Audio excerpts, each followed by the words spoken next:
Namaskar. I will talk on confidence.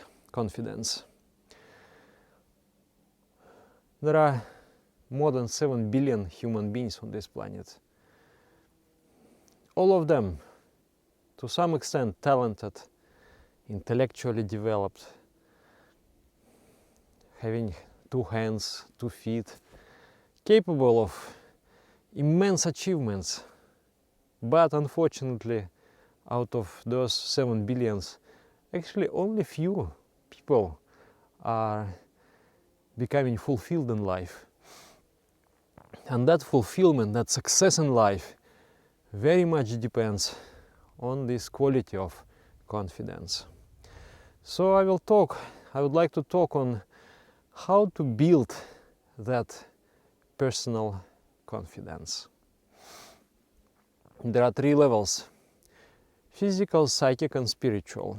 On the physical level, the confidence is the hormones. You are either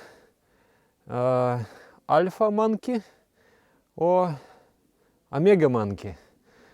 The monkey which is ready to rule the galaxy, or the monkey which is being dominated by others.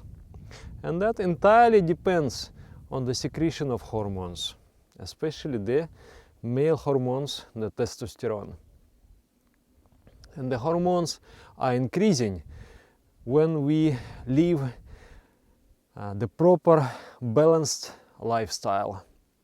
First of all, what is very important is to have regular exercise, such as push-ups and lift weighting and running, to give enough exercise to the body. And also yogic asanas, they help very much. So this physical labor, physical work increases the production of the testosterone hormone. And what is very important, I want to emphasize here, is the yogic dances. Especially the dance of Tandava, the male dance. It is a very, very ancient practice. In that practice you are jumping and you are giving great exercise to the heart, because if you jump even for 3 minutes you feel like you have run 10 kilometers. So that Tandava dance, if you do the Tandava dance, it has 3 times bigger production of the testosterone hormone than any other physical exercise. So immediately after doing that dance, you are immediately feeling yourself confident. And immediately after doing the Tandava dance, you are feeling like I'm ready to rule the galaxy, to dominate the world. And you know, it's very interesting thing here. The dances are balanced.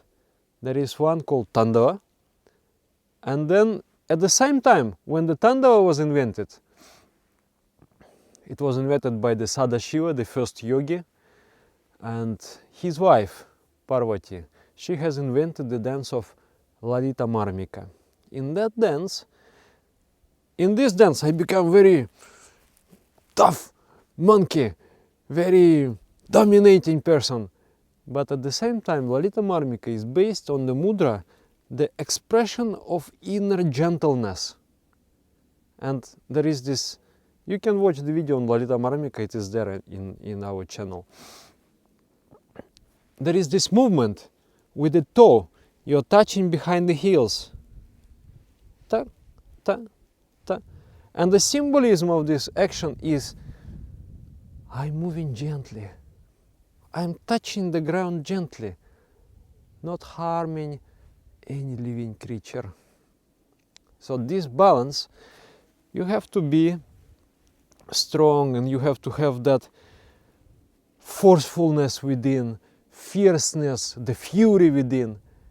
But at the same time, you have to be a gentle man. Gentle. Not brutish, but gentle. So the yogic dances, they are having an immense importance to create that sort of strong personality. Especially when we are crossing the threshold of 40 years, the production of hormones becomes less, and we don't feel the same fury, the same hunger, the same fierceness. We are feeling like, oh, I would like to just a little bit to take it easy, to slow down and enjoy my life. But with that slowing down, the stagnancy comes in the life, and we are only happy when we are moving very fast, when we are progressing very fast.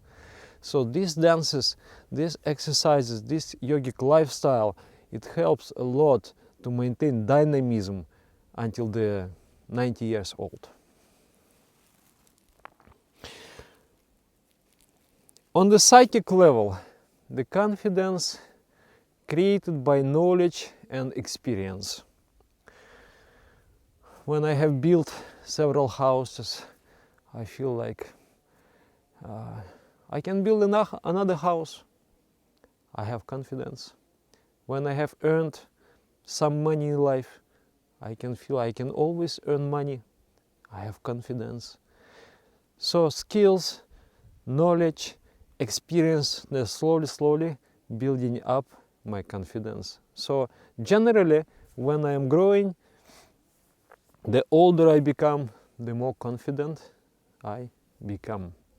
And then also, what is very important, planning.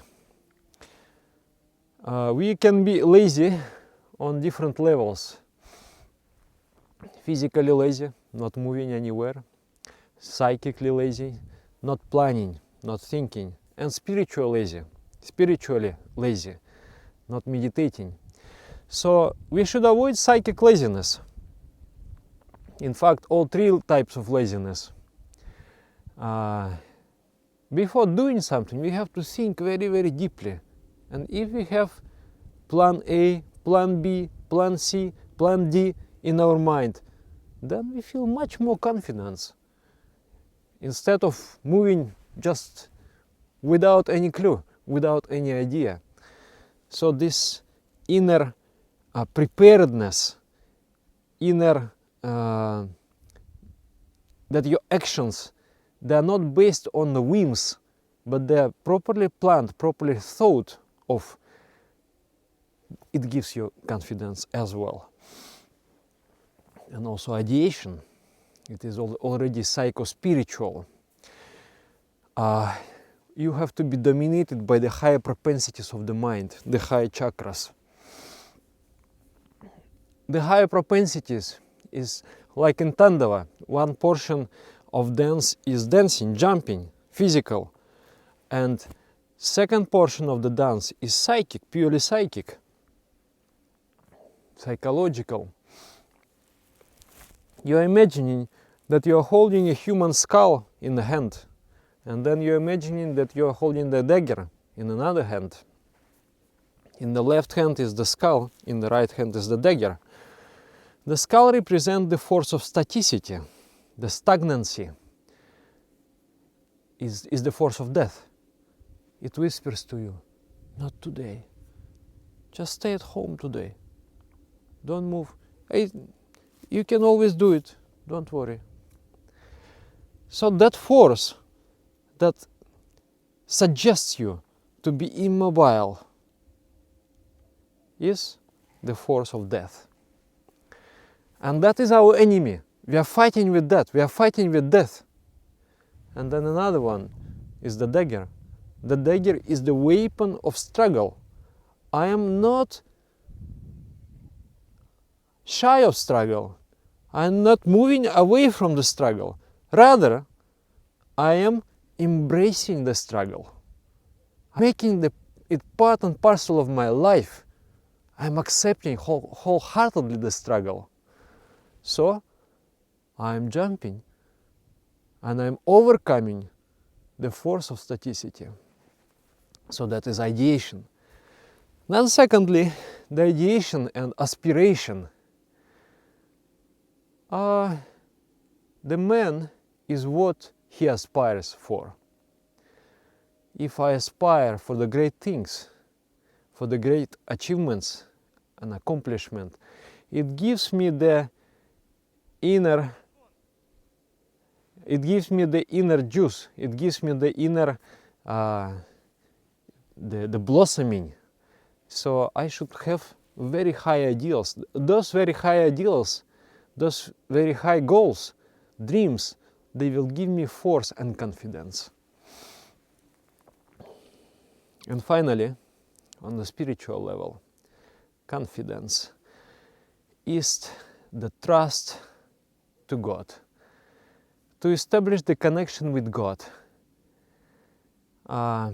It will be very necessary in the spiritual experience. When you are at the threshold of the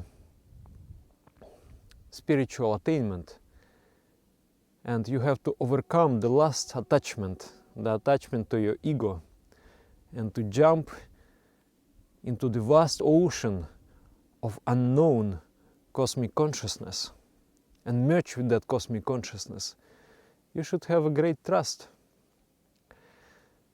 and confidence in the Supreme Consciousness.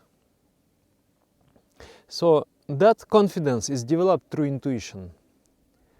The longer you meditate and the stronger you have that longing and devotion and aspiration to become one with the Supreme Consciousness, the more intuition opens. Intuition opens, it means you start to know the Supreme Consciousness. You start to feel it and you start to trust it. So the final component of consciousness is to trust, have the faith in the Supreme, in God. To faith not as a naive faith, as we believe in Santa Claus, but the faith which has been granted to you by the intuition.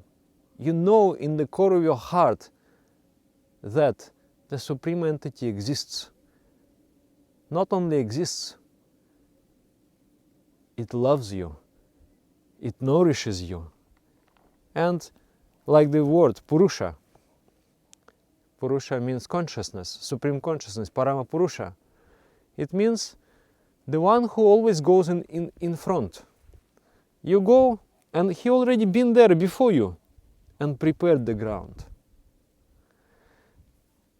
So that trust in the grace of the Supreme, that you are achieving success by the grace of the Supreme, and since your action is good and sincere and honest and benevolent, you are bound to receive the cosmic grace. So depending on that cosmic grace, counting on it, is the highest pitch of confidence. Confidente, with faith.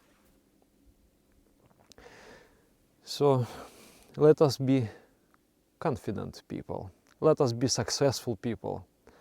Let us build up our personalities and have that great confidence. Namaskar. Yogic lifestyle is the fastest way to achieve that sort of personality. The yogic lifestyle is represented by the 16 points. Following those 16 points, developing us on all the 3 levels of existence. Namaskar.